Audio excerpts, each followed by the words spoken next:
Assalamualaikum warahmatullahi wabarakatuh.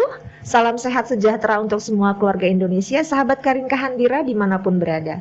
Senang sekali saya Melanie Fabiola bisa kembali berjumpa dengan keluarga Indonesia, sahabat Karin Kahandira pada podcast Ngobrol Tentang Kita. Apa kabar? Sehat dan semangat terus dong ya. Sama seperti bintang tamu saya hari ini yang selalu ceria dan awet semangatnya. Udah lama banget gak ketemu ya Gak ya? Iya Kak, udah lama banget. Kayaknya makin cantik aja. Terima kasih. Senyumnya masih sama kayak dulu, masih nyegerin. Kami juga seger dan cantik Semriwing. banget. Yes. Alhamdulillah. Keluarga Indonesia, sahabat Karin Kahandira, saya perkenalkan ini teman lama saya di dunia persusuan. Karena kita sama-sama konselor laktasi ya. Yes. Adinda Liza Megasari SPD. Apa kabar? Alhamdulillah baik Kak.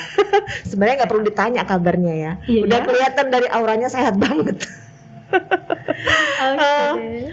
Tapi hari ini kita nggak ngobrolin soal menyusui anak ya Gak ya. Kita masih ngobrolin soal anak sih. Cuma hari ini kita mau ngobrol soal anak-anak berkebutuhan khusus. Karena ibu cantik ini sehari-hari berprofesi sebagai seorang guru di sekolah luar biasa negeri Kota Binjai. Bener ya? Iya benar. Oke. Selain itu, beliau juga aktif sebagai juru bahasa isyarat atau biasa disebut JBI di Pusat Layanan Juru Bahasa Isyarat PLJ. Ini di Jakarta ya kalau nggak salah ya. Iya benar. Dan relawan juga di organisasi Disabilitas Tuli atau Gerkatin Binjai Langkat. Jadi udah nggak perlu dipertanyakan lagi ya, sahabat Karin Kahandira. Tamu kita hari ini emang sudah pas untuk kita ajak ngobrol tentang anak-anak berkebutuhan khusus. Nah, kemarin saya baru tahu nih bahwa jumlah anak berkebutuhan khusus yang tercatat menempuh pendidikan di sekolah luar biasa itu mencapai 144.621 orang pada tahun ajaran 2020-2021. Dan 82.326 orang diantaranya itu menempuh pendidikan di jenjang sekolah dasar. Ini kan baru data yang tercatat dari sekian banyak SLB di Indonesia ya. Belum termasuk anak-anak berkebutuhan khusus yang kurang beruntung yang tidak bisa menempuh pendidikan di sekolah luar biasa. Jadi bisa jadi kan lebih banyak nih dari angka yang tadi disebutin. Saya jadi ngebayanginnya gini Gak. Bagaimana dengan pemenuhan hak-hak mereka sebagai anak, ya kan? Apakah karena mereka disebut anak berkebutuhan khusus, lantas haknya juga berbeda dengan anak-anak pada umumnya yang lain gitu. Ini pendapat Ega seperti apa nih? Sebenarnya kan Kak, kalau kita bicara anak berkebutuhan khusus atau ABK, iya benar. Masih banyak ya orang yang beranggapan oh ini ABK, lalu di satu sisi yang lain adalah anak-anak tanda kutip normal gitu ya. Oke. Padahal kalau kita bicara tentang anak yang tanda kutip normal tadi, itu pun kan tidak ada anak yang sama persis. Kebutuhannya. Misalnya, kebutuhannya ada anak yang hobinya itu melukis, tapi kalau bicara dia kurang begitu bisa gitu, kurang begitu berani. Lalu ada anak yang tidak suka melukis, tapi dia sangat baik dalam bicara. Atau ada anak yang sama sekali nggak bisa macam-macam, tapi dia berteman, temannya itu luar biasa. Atau dia hobi di olahraga. Atau sekarang anak-anak cenderung ke YouTuber gitu ya, ke gamers gitu. Padahal dia mungkin fisika matematikanya tidak gitu. Kan nggak mungkin anak yang hobi ngelukis disuruh les berenang ya. Seperti itu. Jadi kan sebenarnya Kak, kalau kita lihat definisi yang esensial, setiap anak sebenarnya berkebutuhan khusus. Oke. Namun kan dalam aturan atau peraturan-peraturan perundangan di Indonesia kan masih dikenal istilah ini ya, ABK atau anak berkebutuhan khusus atau anak spesial ya, special need children gitu ya. Paling tidak kita bisa mendefinisikan ABK ini anak-anak yang dalam tumbuh kembangnya itu memiliki hambatan bila dibandingkan dengan anak-anak seusianya. Makanya saya, teman-teman relawan disabilitas gitu, masyarakat disabilitas di Indonesia atau di dunia menyarankan agar tidak menggunakan kata tanda kutip normal tadi, tapi gunakanlah kata anak berkebutuhan khusus dan anak-anak reguler atau anak-anak seusianya atau anak-anak umum. Jadi kita bisa lebih membuka diri kan akan keberagaman Kak. Jadi kalau kita bicara anak berkebutuhan khusus kan kita nggak hanya bicara tentang hambatan tumbuh kembang. Karena pada sejatinya semua anak itu juga kan memiliki kekhususan lain ya, selain tadi bakat minat kan nggak bisa dilihat ya. Tapi yang bisa dilihat misalnya ada yang rambutnya keriting, ada yang rambutnya lurus, ada yang bola matanya mungkin bola warnanya warna A, ada yang warna B, ada yang tinggi, ada seperti yang saya warnanya biru. gitu ya, atau darah biru gitu ya, darah merah. Jadi sebenarnya kalau kita bicara keberagaman itu bukan hanya bicara ABK gitu, tapi kita bicara bagaimana kita bisa menerima seluruh keberagaman yang ada di dunia sih, kalau saya buat begitu. Jadi kembali ke pertanyaan kakak, apakah karena mereka berkebutuhan khusus lalu mereka nggak mendapat pemenuhan haknya? Sebenarnya berbeda haknya gitu. Iya, berbeda haknya. Sebenarnya tidak. Tetap sama ya. Tetap sama. Mereka juga berhak akan bermain, berhak akan sekolah, berhak akan kebahagiaan, pendidikan. Itu mereka memiliki hak yang sama dengan anak seusianya. Jadi berarti kesimpulannya nih kita harusnya meluruskan cara pandang kita ya memandang anak-anak ini bahwa mereka ini sebenarnya tidak boleh dianggap sebagai anak yang punya kekurangan, tetapi sebenarnya kondisinya itu unik. Benar, iya unik ya, unik. Jadi artinya tidak lantas itu membuat mereka berbeda, terutama haknya juga harusnya sama. Iya, benar. Nah ini fakta penting dan menarik nih. Ega kan sehari-hari ini selalu bergaul dengan mereka ya. Pasti Ega lebih banyak tahu nih, apa sih yang perlu diketahui masyarakat tentang fakta penting dan menarik tentang anak-anak berkebutuhan khusus ini. Awalnya dulu waktu 2006 pertama sekali ditempatkan ya penerimaan calon pegawai negeri sipil dari Dinas Pendidikan Provinsi Sumatera Utara itu kan ditempatkan kan di SLB, sekolah luar biasa, dan ketemunya sama anak-anak yang berkebutuhan khusus. Lalu selama kurang lebih 3 tahun ini, Ega juga sudah mulai berkecimpung di dunia teman-teman disabilitas dewasa. Jadi kan utuh dia mendapat pemahamannya utuh-utuh. Karena pertanyaan kakak tadi, apa sih fakta yang perlu ketahui oleh masyarakat tentang dunia disabilitas? Benar. Masih ada kecenderungan kita melihat disabilitas itu hanya pada anak-anak yang duduk di bangku sekolah. Padahal kan mereka akan tumbuh besar, dewasa, dan akan menjadi bagian dari masyarakat. Sudah pasti, tidak mungkin segitu saja.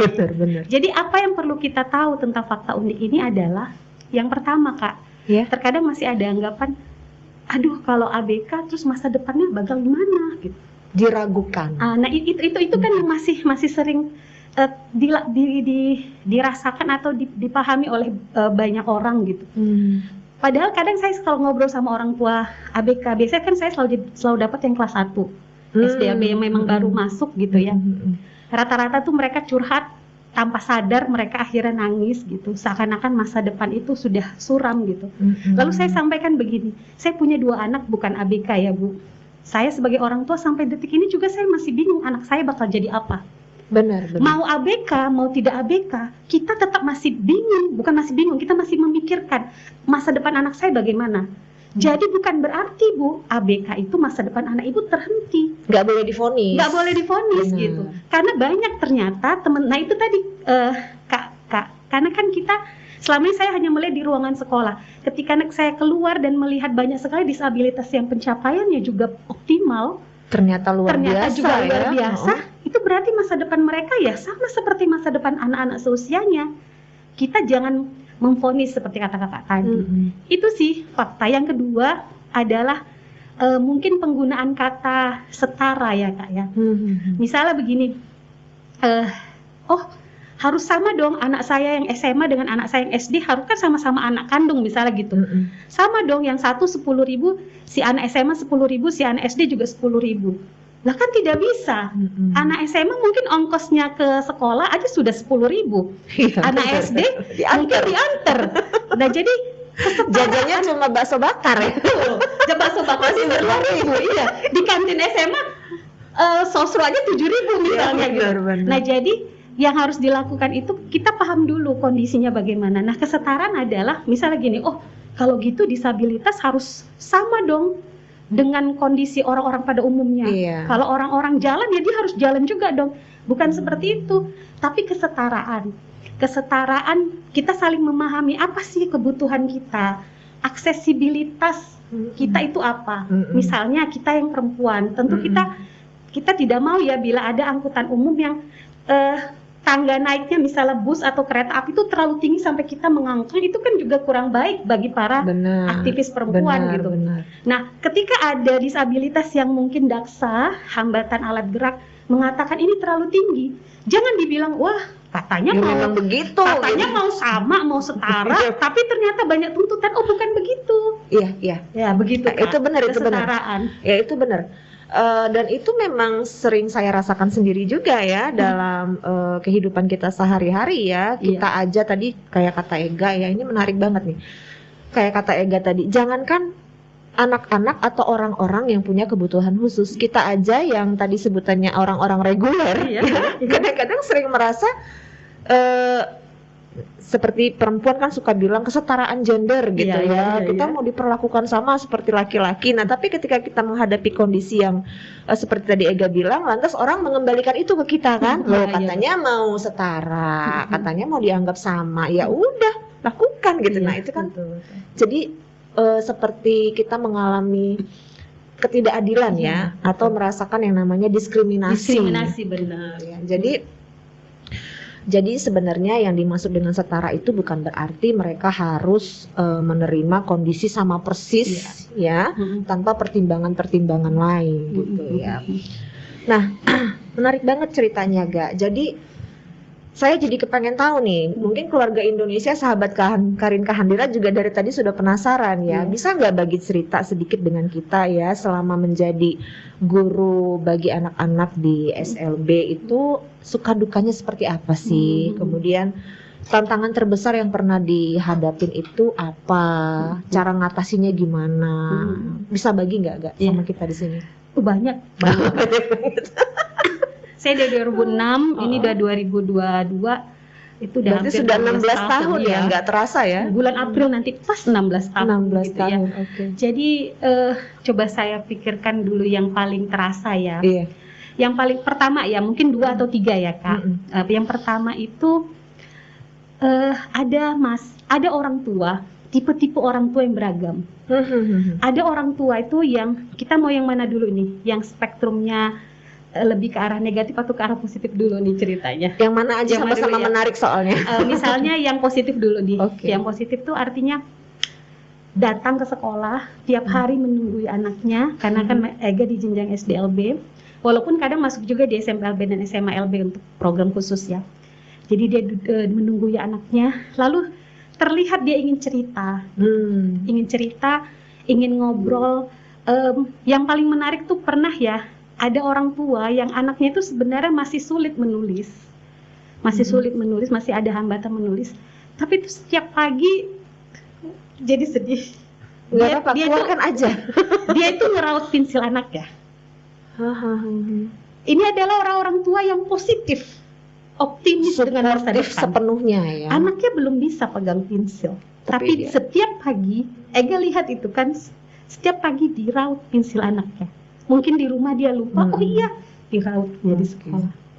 Jadi itu orang-orang tua yang optimis, orang tua yang datang walaupun kadang-kadang ada mengeluh, tapi mengeluhnya itu bukan untuk menyalahkan diri atau siapapun gitu. Lalu ada orang tua yang mungkin belum bisa menerima, karena memang secara psikologis kita nggak bisa salahkan orang tua seperti ini ya Kak. Manusiawi ya. Karena misalnya gini, bukan hanya memiliki anak ABK ya. Misalnya kita divonis kanker misalnya ya, stadium akhir misalnya, atau ini semoga enggak ya, misalnya kayak yang lagi heboh sekarang ya, Lydia Damira dan Mas Haris itu ya, tiba-tiba suami atau istri kita berselingkuh gitu. Itu layangan kusut. Kita itu kan butuh waktu untuk menerima kan Kak. Pertama kita pasti nggak nerima. Nah penolakan biasanya itu pertama tuh penolakan. Nah penolakan ini bagi orang tua yang tadi sudah anaknya sudah masuk SLB itu sudah positif, dia lebih cepat menerima. Tapi kalau orang tua yang seperti ini, dia perlu waktu. Perlu waktunya itu misalnya begini, dia tidak menyekolahkan anaknya di SLB.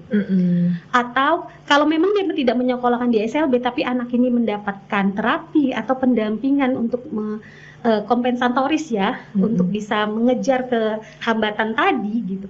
oke, nggak ada masalah, sekolah juga sudah inklusi gitu. Benar. Namun kalau tidak, anak saya ini kalau di SLB itu hanya anak-anak yang hambatan intelektual, yang IQ rendah, anak saya cuman nggak bisa bicara, atau anak saya cuman pincang begitu misalnya ya menurut dia ya, atau jangan gunakan kata-kata yang negatif ya, maksudnya jalannya aja yang agak sulit gitu. Nah jadi padahal kalau dia bisa menerima, oh begini loh kondisi anak saya, kita bisa mencari tahu caranya. Nah menghadapi orang tua seperti ini punya begitu banyak kisah. Lalu juga nanti yang paling menarik begini Kak, kalau suami istri ya, ayah dan bundanya itu sama-sama menolak atau sama-sama menerima, kita bisa lebih, guru bisa lebih membuka diri gitu. Oh saya harus memastikan atau saya harus ikut flow-nya gitu. Tapi ada beberapa kondisi di mana ayah dan ibu ini berpisah sampai bercerai, dan ABK menjadi tanda kutip korban di situ. Iya. Karena misalnya si ayah menolak anak ini SLB, dia harus di sekolah umum, tapi tidak ada penanganan khusus disabilitas di situ gitu. Kalau ada nggak ada masalah ya kan. Sedangkan si ibu bilang enggak, kita harus menerima dia bahwa dia ini ABK, kita harus menanganinya gitu.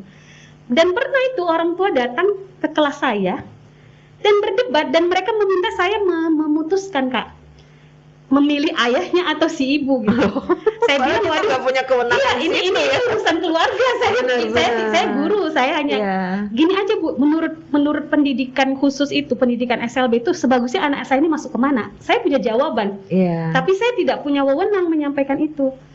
Nah itu termasuk cerita-cerita yang menarik ya. Kalau penanganan anak, satu lagi nih Kak cerita, kalau penanganan anak. Misalnya kelas inklusi ya, kalau kan Ega juga sering mendampingi atau sering sharing juga dengan teman-teman guru sekolah umum. Kemarin tuh dari Dinas Pendidikan tahun 2015, 3 tahun itu pernah ke SMP 1, SMP Negeri 1 Binjai, mendampingi disabilitas di sana dari program Dinas Pendidikan Kota Binjai. Jadi kan kalau di sekolah inklusi itu ada satu misalnya anak yang berkebutuhan khusus, lalu teman-temannya anak-anak seusianya begitu ya. Nah, berarti di SLB itu khusus ya anak-anak ABK semua. Saya kebetulan kan menangani anak-anak yang hambatan pendengaran ya, yang tuli. Tahukah Kakak bahwa ada anak-anak yang memiliki hambatan majemuk? Apa tuh maksudnya? Jadi selain dia tuli, dia juga memiliki IQ yang rendah. Selain dia tuli, dia juga CP, cerebral palsy. Itu tangannya kaku. Lalu dia berjalan juga masih sulit. Kalau kita ketemu dengan anak-anak yang satu hambatan, misalnya dia tuli. Tuli itu kan anak-anak rungu, ini kan cuma telinganya saja. IQ-nya, attitude-nya, tatapan matanya, dan rata-rata sudah toilet training. Benar-benar kalau mereka duduk orang nggak tahu itu ABK gitu. Tapi bayangkan kalau di kelas itu ada 5 orang anak yang tuli murni, lalu ada 1 atau 2 anak yang hambatan majemuk. Jadi saya selalu menyebutnya kelas anak inklusi di SLB. Benar, karena di SLB itu masih ada lagi yang khusus lagi yang hambatan majemuk, subspesialis begitu. Dan itu menarik Kak. Menarik. Misalnya ada juga anak yang selain tuli dia juga netra. Kalau anak-anak netra yang hambatan hanya netra saja, mata saja, kita bisa perdengarkan musik, kita bisa ngobrol, puisi, pantun, drama, teater gitu. Atau kalau dia hanya tulis saja, kita bisa fokus dengan video, dengan isyarat, dengan gambar, terutama isyarat karena akses bahasa isyarat buat mereka. Attitude gitu ya, gestur, warna baju dan segala jenis. Bayangkan kalau dia tuli dan juga netra. Akan lebih sulit ya, tantangannya lebih besar lagi, lebih menantang lagi. Dan Ega beberapa kali selalu menemukan itu. Jadi kadang misalnya ini sudah lama ya tidak punya anak tuli yang juga cerebral palsy, dan tahun ini ada. Jadi Ega tuh harus belajar lagi gimana sih menangani cerebral palsy. Anak-anak yang kaku itu biasanya kan Kak, ibunya ketika mengandung anak tadi terkena torch. Virus itu, ya virus torch itu selalu biasanya menjadi penyebab disabilitas, seringnya seperti itu. Jadi berarti ini Fakta yang menarik juga nih buat keluarga Indonesia nih, sahabat Karin Kahandira, karena kebanyakan orang kalau dengar virus TORCH itu cuma yang kebayang adalah anak lahir tanpa dinding perut, anak lahir tanpa kepala ya, tengkorak kepala gitu ya kan, otaknya terbuka. Ternyata banyak juga ditemukan anak lahir fisiknya terlihat sempurna, tetapi ternyata ada beberapa kerusakan yang terjadi di dalam ya, seperti yang tadi Ega bilang gitu. Jadi kalau TORCH itu tadi kan Kak, izin ya Kak, kalau TORCH itu yang paling sering itu dia nyerang telinga. Paling sering. Nah, bila lebih, mungkin kita nggak tahu ya kondisi ibu dan janin ya, itu bisa dari telinga juga ke mata, ke penglihatan, dan bisa juga berpengaruh ke jantung, kalau ke sistem saraf itu bisa ke cerebral palsy tadi kan, organ dalam. Jadi di luar dia ketika lahir si bayi baik-baik saja, terlihat baik-baik saja, padahal sebenarnya dia sudah ada sesuatu terjadi di dalam. Iya gitu ya. Jadi kalau menghadapi tantangan-tantangan yang seperti tadi itu, apa yang biasanya Ega lakukan? Yang biasanya Ega lakukan itu selalu ini sih Kak, selalu lihat dulu apa yang Ega punya. Maksudnya gini, kalau di SLB negeri ya, apalagi kita kan di Binjai termasuk kota kecil sebenarnya bila dibandingkan Medan atau Jakarta gitu. Belum tentu, ini perlu disampaikan ya, di dunia disabilitas itu pasti ada terapi atau penanganan, atau pernah Ega studi banding ke SLB yang bagus di ibu kota Jakarta atau di Jawa Tengah yang juga bagus gitu. Pendidikan disabilitas yang berkualitas ini masih dirasakan oleh anak-anak disabilitas yang beruntung dilahirkan keluarga yang ekonomi menengah ke atas.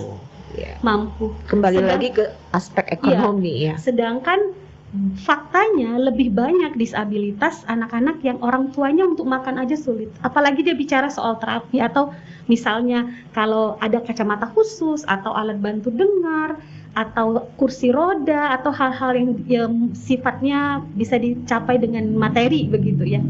Nah, kondisinya misalnya selain itu juga mereka perlu seperti ini. Saya Ega ketemu dengan anak yang cerebral palsy dan juga tuli. Dia harus ketemu psikolog.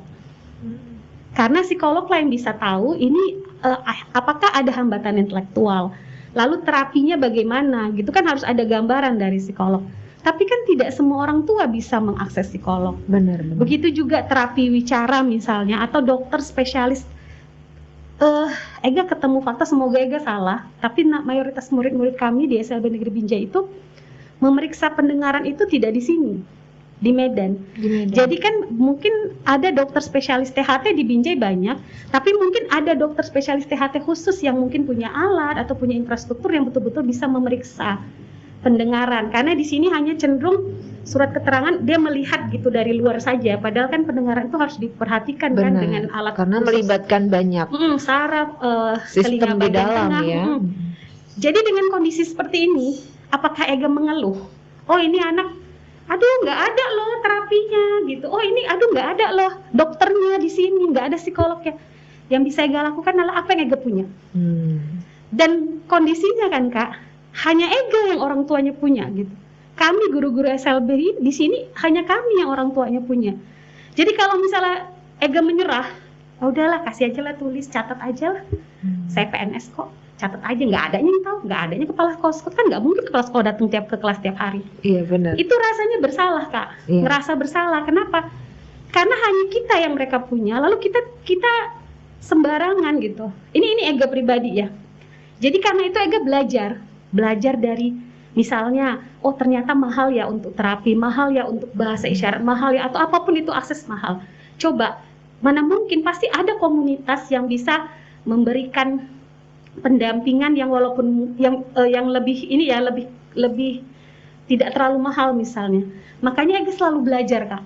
Belajar apa yang Ega punya, apa yang murid punya, apa yang orang tua punya. Selalu komunikasi dengan orang tua, selalu menganggap anak ini adalah anak sendiri gitu. Jadi belajar dari situ, lalu sama-sama dengan orang tua. Jadi kan kalau Ega Kak ada namanya school program.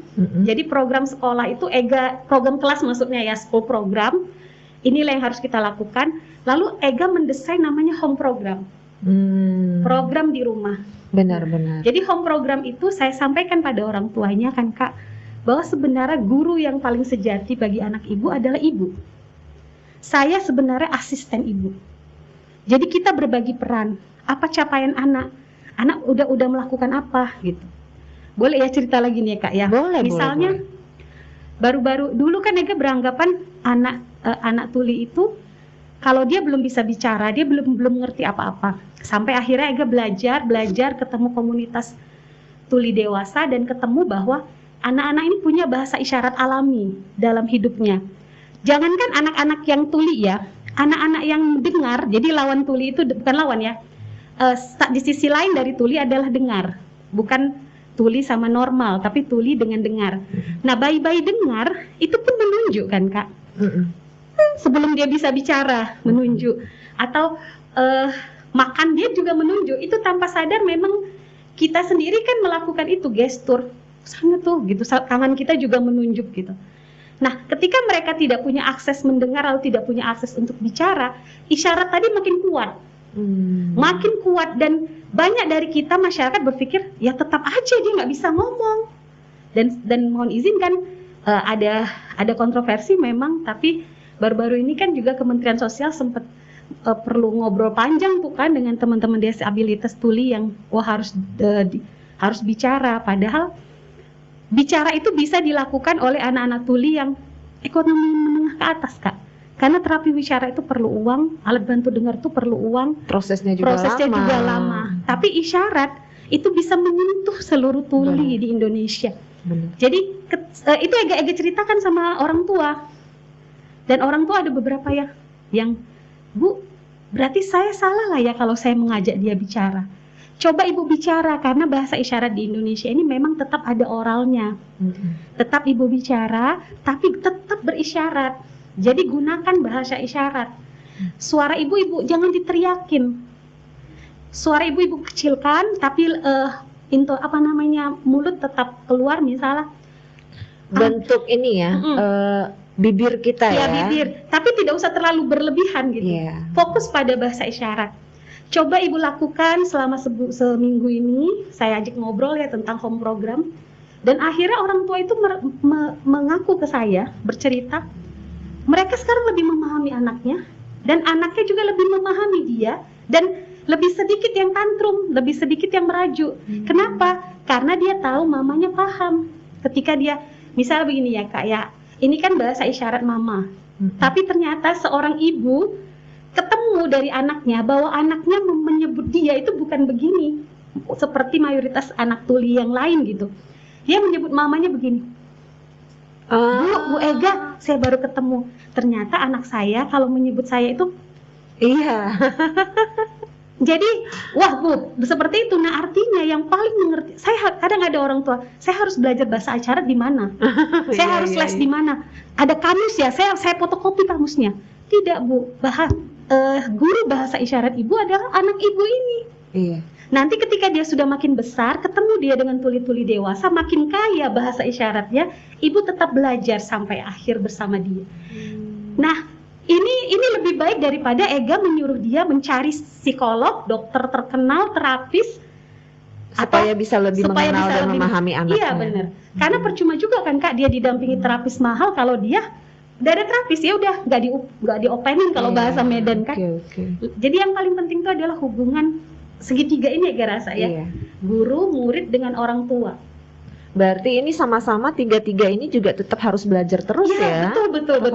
Harus belajar. Guru belajar, orang tua belajar, murid belajar. Karena setiap hari ada aja yang harus dipelajari ya. Apalagi nanti seiring dengan waktu anak juga bertambah besar dan kebutuhannya juga akan lebih banyak lagi gitu. Betul Kak, betul. Nah, jadi Kak, berarti Ega selama ini banyaklah ya menerima mendapatkan pengalaman-pengalaman ya, kendala, tantangan.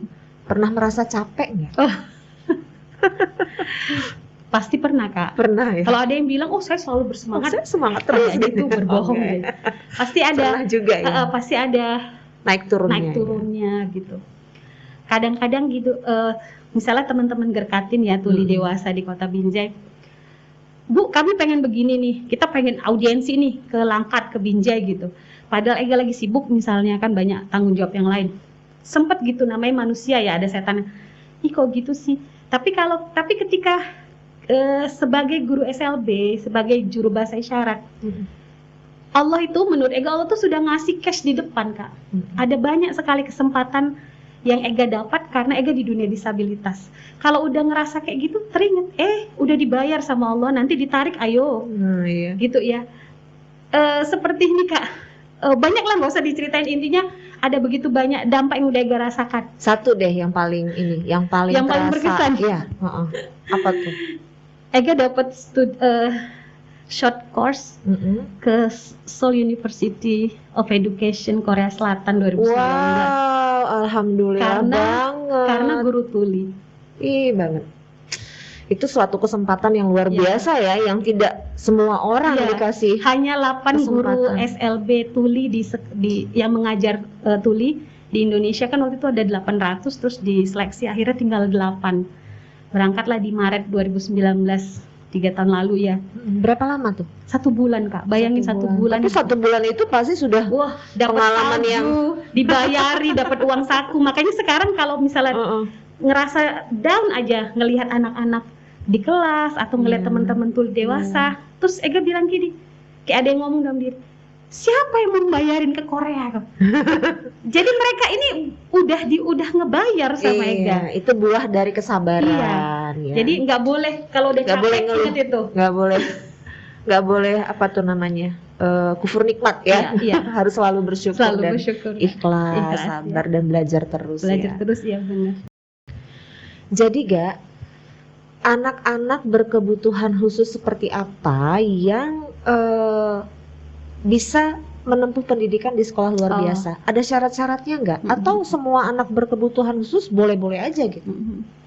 Boleh, Kak, semua. Semua boleh. Malah sekarang kan dengan aturan yang baru ya, sekolah umum, dulu kan sekolah inklusi itu hanya 1-2 gitu, beberapa ratus gitu. Sekarang semua sekolah itu inklusi dan tidak boleh menolak anak berkebutuhan khusus di sekolah umum. Di sekolah umum. Jadi SLB ataupun sekolah umum tidak boleh dilarang untuk menolak murid. Namun kan memang kita lihat kondisi muridnya juga ya, Kak ya.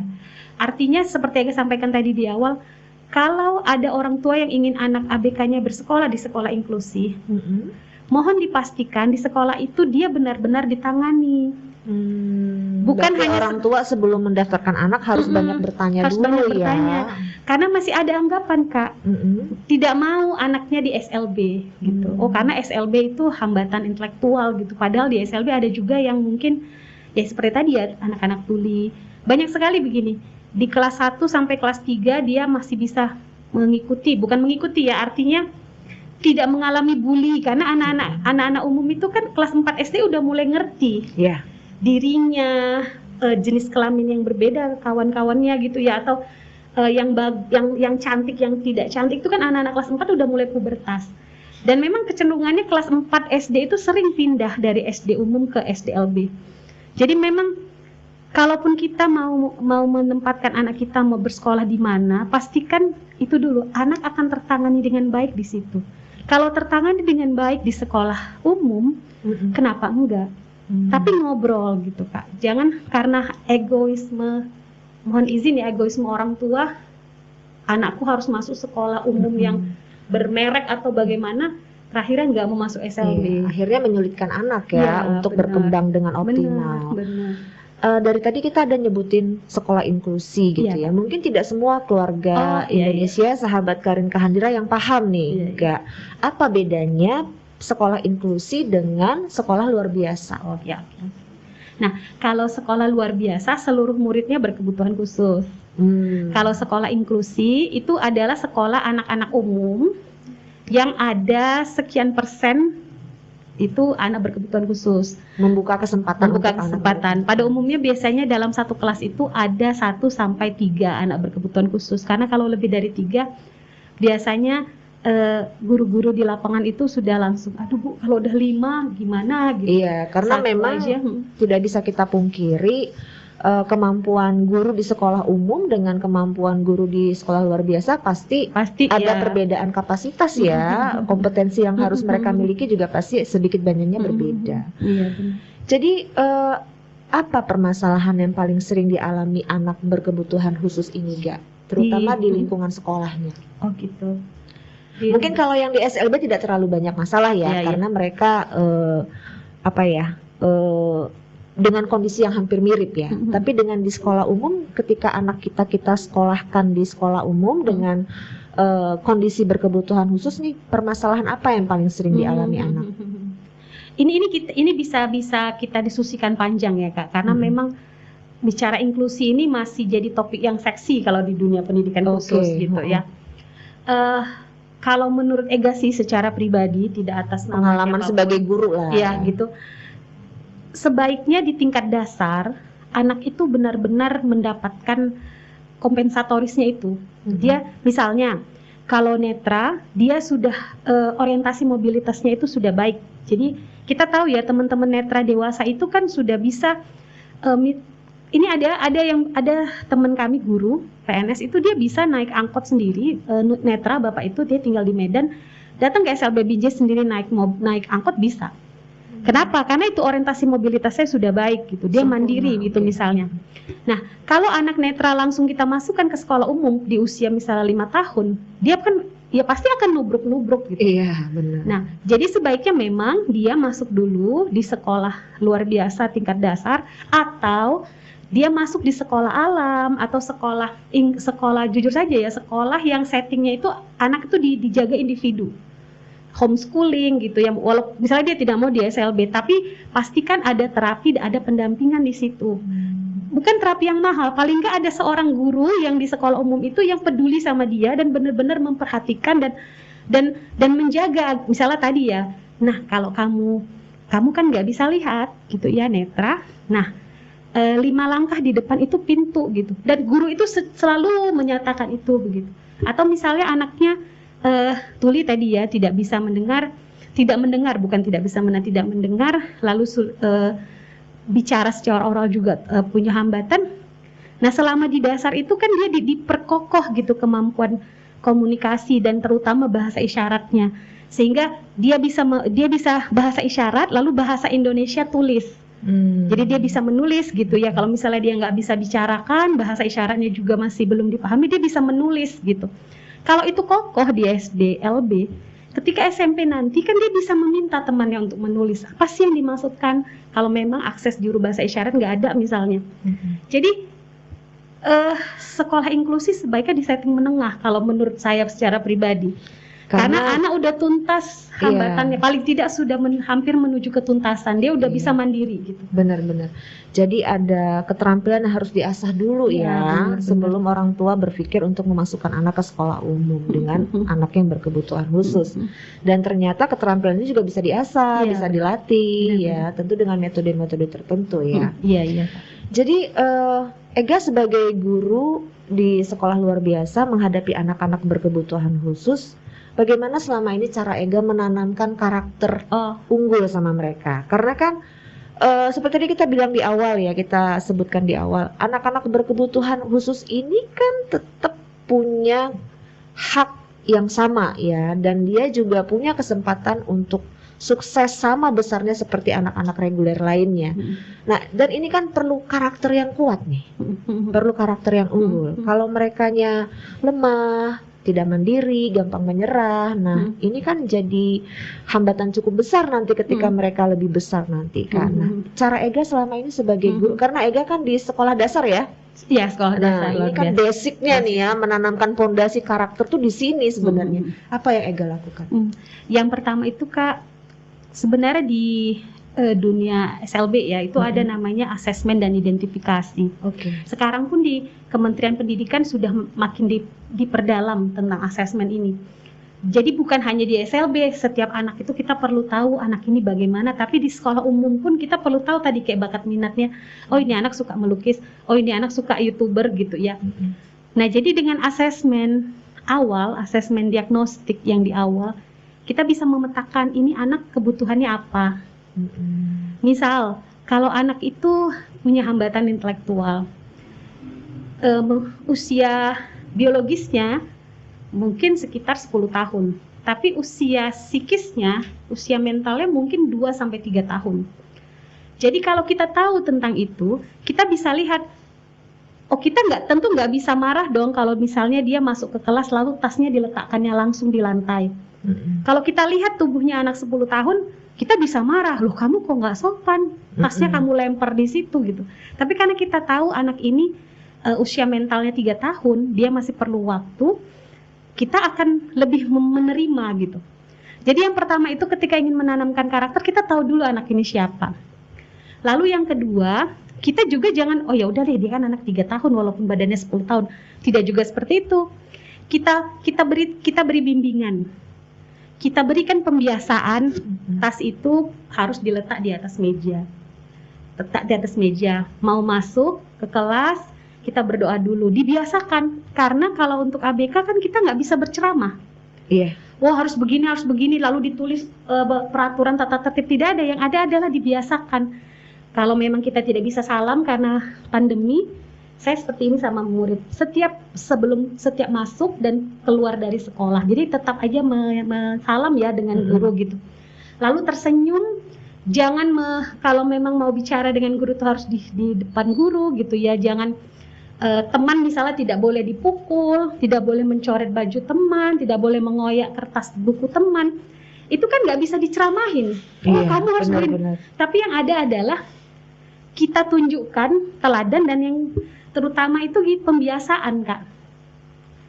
Malah sekali lagi dalam dunia pendidikan yang sekarang lagi ngetren ini ya, di Kementerian Pendidikan ada guru penggerak, sekolah penggerak. Itu modul-modulnya di dalam itu selalu menyatakan murid umum itu juga butuh pembiasaan. Karena kalau kita berceramah tentang karakter, alah ibu ini atau bapak ini ceritanya bagus-bagus, semalam kulihatnya dia berantem sama guru di ruang guru. Betul. Karena kan anak-anak juga sudah lebih cepat berpikir kritis ya. Anak sekarang kritis daripada teorinya daripada teori. Bukan teorinya kan katanya kalau sudah puber berpikir kritis, ternyata sekarang belum puber juga sudah berpikir kritis. Sudah pandai mengkritik orang tuanya akses gitu. internet informasi. Mereka udah terpapar, iya benar. Jadi berarti menanamkan karakter pada anak ini tidak bisa begitu saja ya. Kita tetap harus melakukan pengkajian, menganalisis, mengassessment tadi istilahnya ya, kondisi supaya kita tahu betul ya bagaimana pendekatannya, kemudian apa nilai-nilai yang pertama kali harus kita tanamkan ya kan, tidak semua harus dicekokin gitu ya, apalagi tidak bisa dilakukan dengan metode ceramah itu ya. Benar-benar pembiasaan Kak. Jadi yang betul itu adalah bersama. Contoh ya. Iya benar. Contoh dan kebiasaan efektif, kebiasaan yang positif. Dan ini harus terus-terusan gitu, nggak boleh bosan ya. Ada cerita sedikit Kak. Ada anak yang inilah murid Ega sekarang yang cerebral palsy dan tuli ini. Awalnya kan si ibu wajar, si ibu merasa bersalah. Apa karena aku anak ini seperti ini? Karena aku yang menderita tokso, torch tadi gitu. Apa aku yang salah? Saya sampaikan tidak ada yang salah Bu. Virus nggak bisa lihat orang. Bukan karena ibu, karena ibu nih makanya saya masuk ke situ, tidak. Jadi tidak salah ibu. Ini malah ini adalah hikmah Tuhan menganggap ibu kuat sehingga ibu bisa diberi amanah ini. Nah karena dia merasa bersalah, jadi anaknya ini itu tadi barang itu diletak di lantai, kalau buka baju diletak di lantai, toilet trainingnya juga masih perlu waktu, terus makan disuapin gitu. Usia 10 tahun kebetulan memang bisa akses ke psikolog, kata psikolog juga di usia 3 tahun gitu. Ya wajar anak 3 tahun masih disuapi. Lalu saya sampaikan kita nggak bisa memaksa Bu. Oh anak ini harus makan sendiri, enggak. Tapi kita harus punya tahapan namanya prompting kalau di dunia SLB. Misalnya kita coba, dia bisa nggak cebok sendiri? Oh nggak bisa. Berarti kita coba ibu yang menyiram airnya, tapi dia yang meletakkan pakai sabun. Nanti ini dilakukan bertahap sampai akhirnya dia benar-benar bisa mandiri sendiri. Mencuci piring, ibu harus libatkan dia mencuci piring-piring yang tidak dari gelas gitu, tidak dari kaca, cangkir-cangkir, melamin, sendok, dan itu sendok dia sendiri. Jangan juga karena begitu oh udah dia cuci piring satu rumah gitu, padahal anaknya megang masih perlu belajar. Tapi untuk diri dia sendiri coba, walaupun ibu misalnya nggak sabar ngelihatnya, tapi itu akan jadi latihan. Jadi berarti dilatih dari hal yang paling gampang dulu. Benar. Yang paling sederhana dan dibantu. Yes, benar. Jangan langsung dimandiri gitu ya. Tapi juga jangan dibiarkan udahlah karena nih ABK seumur hidup aku akan nyeboin dia juga. Benar. Saya setuju itu. Karena bagaimanapun mereka harus kasih kesempatan belajar mandiri ya. Karena kayaknya ketika nanti mereka sudah lebih dewasa, mereka juga lebih suka kalau bisa mandiri. Benar Kak, nggak seneng gitu kalau apa-apa dibantu gitu ya. Nah, jadi Kak, seperti apa yang diharapkan oleh anak-anak berkebutuhan khusus ini ya dalam hal sikap dan perlakuan dari keluarga, dari lingkungan? Mereka tuh sebenarnya mengharapkan sikap dan perlakuan yang seperti apa? Kalau ini pengalaman Iga ya Kak. Kalau ABK di tingkatan SD dan SMP, SD khususnya, itu mereka biasanya tidak terlalu menuntut apapun dari lingkungan karena mereka tidak merasa mereka SLB. Mereka tidak merasa mereka disabilitas. Mereka karena masih SD. Benar-benar. Tapi ketika dia tergantung anak ya, ada yang kelas 4 SD, ada yang SMP baru muncul puber itu. Dia mulai membandingkan dirinya dengan orang lain. Dia mulai melihat, oh ternyata orang ini mulutnya, kan kalau anak-anak tuli itu dia ketika ngomong sesuatu tuh terbata-bata karena dia pikir semua orang terbata-bata. Nanti ketika dia pubertas dia sadar, oh aku nggak bicara. Baru mulai melihat ya, ternyata beda gitu ya. Makanya pertanyaan kakak tadi, apa yang diharapkan oleh anak berkebutuhan khusus mungkin pada level SMP, SMA atau bahkan disabilitas dewasa. Jadi apa kebutuhannya juga berbeda ya, harapannya juga berbeda. Jadi kalau apalagi disabilitas dewasa, mereka sudah melewati SD, melewati SMP dan SMA. Teman-teman disabilitas dewasa tuh ya, khususnya tuli ya di Binjai Langkat itu sama sih dengan tuli di nasional. Mereka menghargai bahasa Indonesia. Mereka belajar menulis bahasa Indonesia. Mereka belajar struktur bahasa Indonesia. Kenapa masyarakat dengar tidak juga mencoba belajar bahasa mereka? Jadi teman-teman kalau misalnya mereka belajar bahasa Indonesia, kenapa orang-orang yang berbahasa Indonesia tidak coba belajar bahasa isyarat? Jadi dia take and give. Benar. Begitu juga misalnya teman-teman yang netra. Teman-teman netra itu tidak tahu tulisan awas ya, tulisan kita itu mereka tidak tahu. Mereka tahu Braille. Nah, tapi kalau Braille mungkin masing-masing menggunakan ya, tidak tercampur. Tapi misalnya di tempat-tempat publik ya Kak, misalnya jalan-jalan yang ada paving block yang khusus itu kan terkadang pemasangannya itu tidak sesuai dengan aturan yang dipahami oleh teman-teman netra. Yang seharusnya misalnya kalau dia titik, kalau ada paving block yang titik-titik itu kan berarti berjalan lurus. Kalau nanti dia sudah mulai panjang-panjang seperti tanda kurang gitu, itu artinya bisa berhenti atau bisa belok. Saya baru tahu ini loh, itu ada tandanya. Dan kita itu ada tanda standarnya ya. Jadi di Indonesia ini masih sayangnya sering diabaikan. Itu pernah kejadian banyak sekali, itu sebenarnya udah paret. Diletakkan aja oleh tukangnya itu tanda titik. Jadi kan kalau ada netra ke situ nyemplung dong. Seharusnya itu dan kita tidak bisa nyalahkan tukang karena kita tidak tahu dia ini disuruh seharusnya kan didampingi gitu. Ketika memasang didampingi, ini udah parit, ini harusnya belok, berarti kan pakai yang lurus gitu, nggak yang titik lagi gitu. Begitu juga ke disabilitas lain. Intinya yang diharapkan oleh teman-teman disabilitas dewasa adalah akses terhadap disabilitas. Ketika disabilitas dewasa memahami masyarakat non disabilitas, mereka juga berharap masyarakat non-abilitas memahami mereka. Yang paling sering dibicarakan itu adalah akses. Kayak tadi itu yang netra ya, maaf bukan. Yang netra itu punya akses mobilitas yang sesuai dengan kebutuhan mereka. Lalu yang tuli juga punya akses informasi, khususnya bahasa isyarat, itu masih mereka perjuangkan. Selain bahasa isyarat juga type text itu, video yang pakai teks. Sekarang udah mulai ngetrend kan, video bahasa Indonesia, tapi terus ada tulisan bahasa Indonesia kayak subtitle gitu di bawahnya kan. Itu juga sebenarnya perjuangan. Mereka berharap agar itu terus setiap video ada tulisan teksnya gitu. Kalau memang sulit menghadirkan JBI di sebelah bawah gitu. Karena dengan cara itulah kita dapat membantu mereka memenuhi hak mereka. Iya benar. Hak mereka akan memberikan kesempatan yang sama, akses yang sama. Benar. Jadi berarti ada dong nggak? Itu kan tadi kita bicara dari harapan mereka kepada masyarakat, lingkungan ya.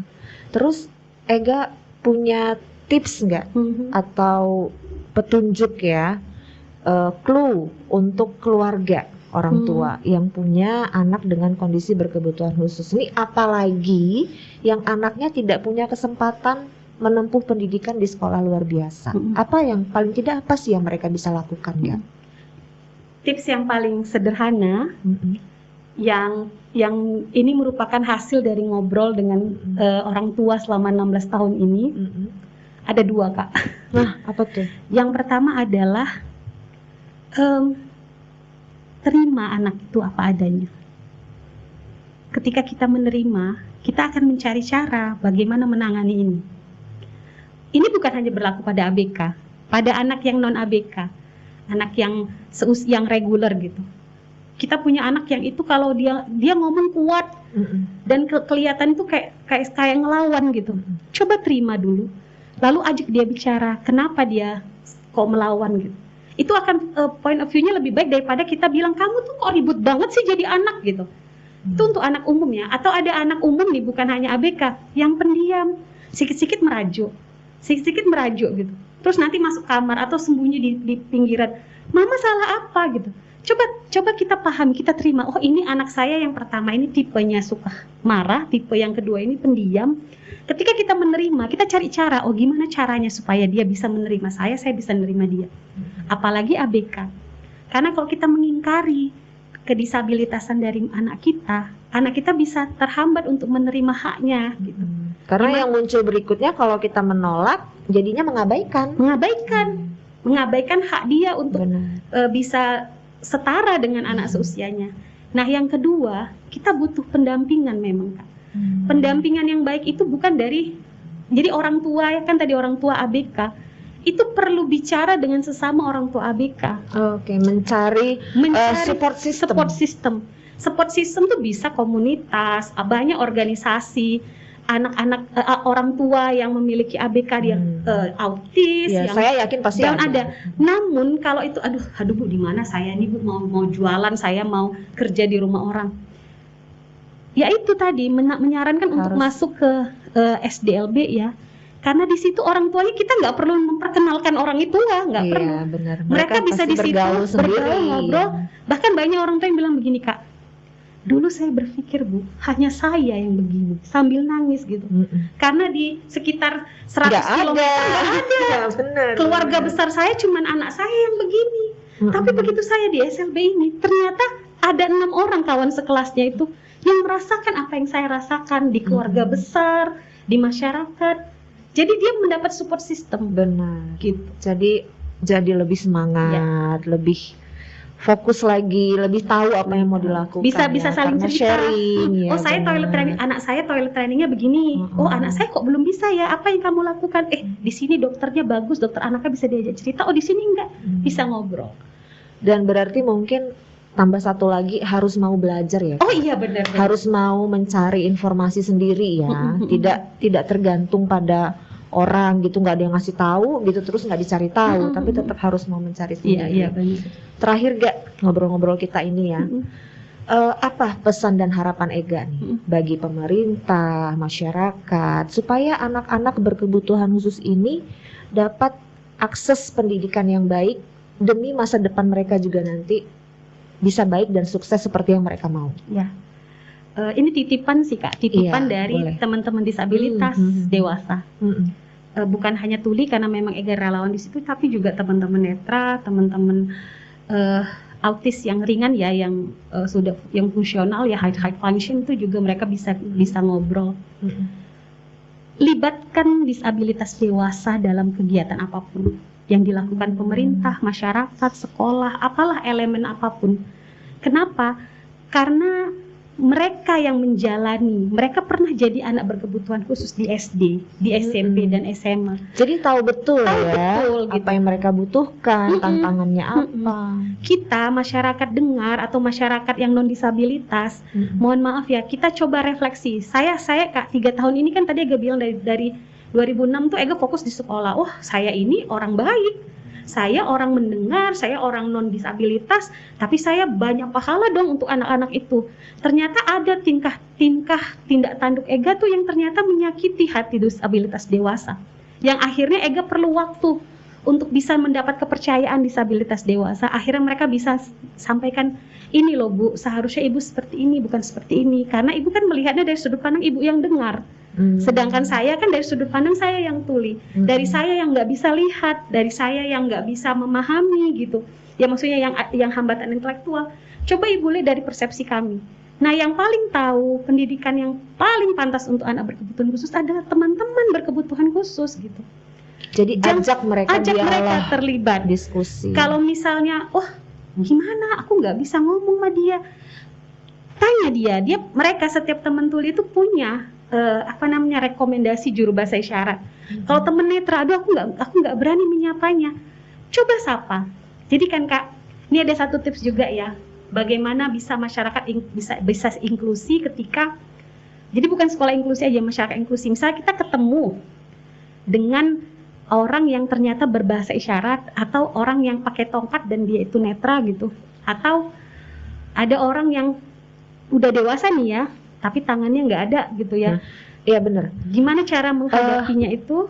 Kita tuh suka bingung gitu loh. Iya betul. Kadang-kadang begini ya, kebingungan kita menghadapi orang yang di depan mata kita punya kebutuhan khusus tadi ya, membuat kita jadi sepertinya bersikap tidak menyenangkan. Iya benar. Padahal sebenarnya itu didasari oleh karena bingung, tidak tahu harus seperti apa. Nah ini boleh nih dibantu jelasin nih. Iya. Kalau tips yang paling sederhana untuk ketika bertemu dengan disabilitas dewasa adalah jangan melihat misalnya mereka punya hambatan fisik, jangan melihat hambatan fisik itu, tatap matanya. Jadi yang tanpa sadar sering kita lakukan, bahkan Ega yang udah 16 tahun itu tanpa sadar fokus misalnya sama tangannya gitu. Lalu kita baru ketemu langsung kita tanya, tangan kamu kenapa gitu. Nah, atau kasihan, atau gini, oke lah kalau tangan kamu kenapa mungkin kasar, tapi ada yang nggak kasar, lembutnya gini, kasihan kali kamu ya, hebat kali ya kamu, banyaklah pahala kamu. Memuji berlebihan itu juga nggak nyaman teman-teman disabilitas. Malah mereka nyebutnya itu sebagai inspirational porn. Oh, apa tuh? Jadi ada di TEDx gitu, ada satu orang teman disabilitas internasional, namanya siapa, ada perempuan saya lupa. Dia menyebutkan istilah inspirational porn ini. Jadi inspirational porn ini adalah pornografi inspirasi. Maksudnya apa? Wah, kamu hebat ya, walaupun kamu netra, buta, tapi suara kamu bagus. Kenapa nggak langsung bicara suara kamu bagus ya? Jangan menyinggung itunya.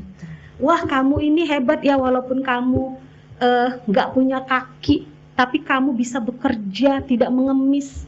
Kenapa kakinya yang langsung aja, wah kamu hebat, kamu mandiri. Benar. Jadi ketika bicara dengan mereka, tatap matanya. Kalau misalnya dia berisyarat, kita nggak paham, sampaikan, aku nggak tahu, ajari.